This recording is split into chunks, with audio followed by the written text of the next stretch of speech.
Sa Baguio City, napahaba pa ni incumbent Mayor Benjamin Magalong ang kanyang termino sa huling pagkakataon. Nakakuha si Magalong ng 55,497 na boto kumpara sa kanyang mahigpit na karibal na si Representative Mark Go na nakakuha ng 42,146 na boto. Ayon kay Mayor Magalong, malaki ang bentahe sa kanilang pangangampanya ang hindi manira sa mga katunggali. Well, tuloy-tuloy namin yung aming mga programa. Nandoon na we continue to pursue yung aming 7 core agenda.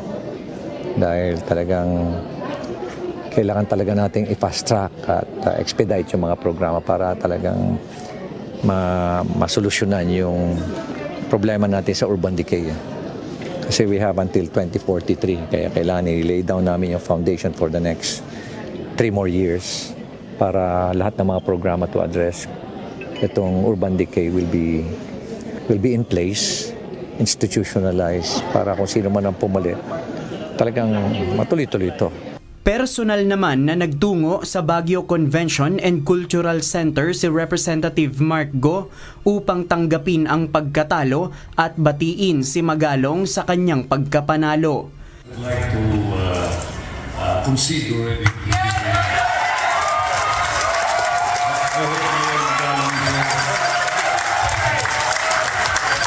I came here to congratulate and concede with the election of Mayor Benjamin Magalong for mayor.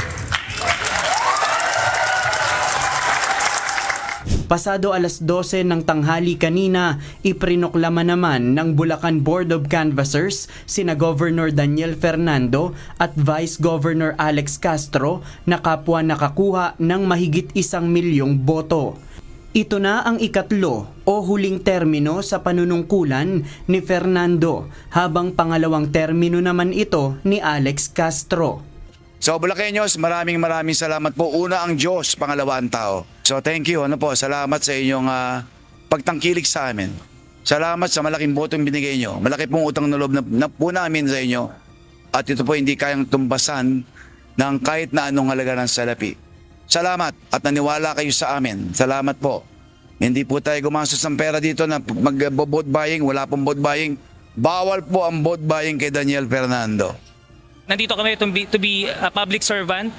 Hindi lang maging politiko kundi maging public servant. At gusto namin maalis din yung pag-stereotype na tingin sa mga katulad namin na wala kaming alam at hindi kami magtatrabaho.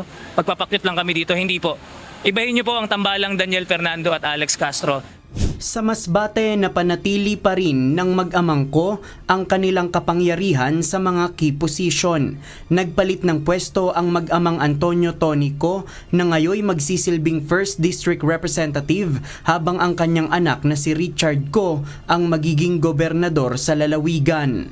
If I'm not mistaken, Yes. this is the only city in the Yes. country na walang city Yes, hospital. yes. That's what I want to So, that is why emphasize. to put up a city hospital. Yes. So therefore, we are again appealing to our peasant.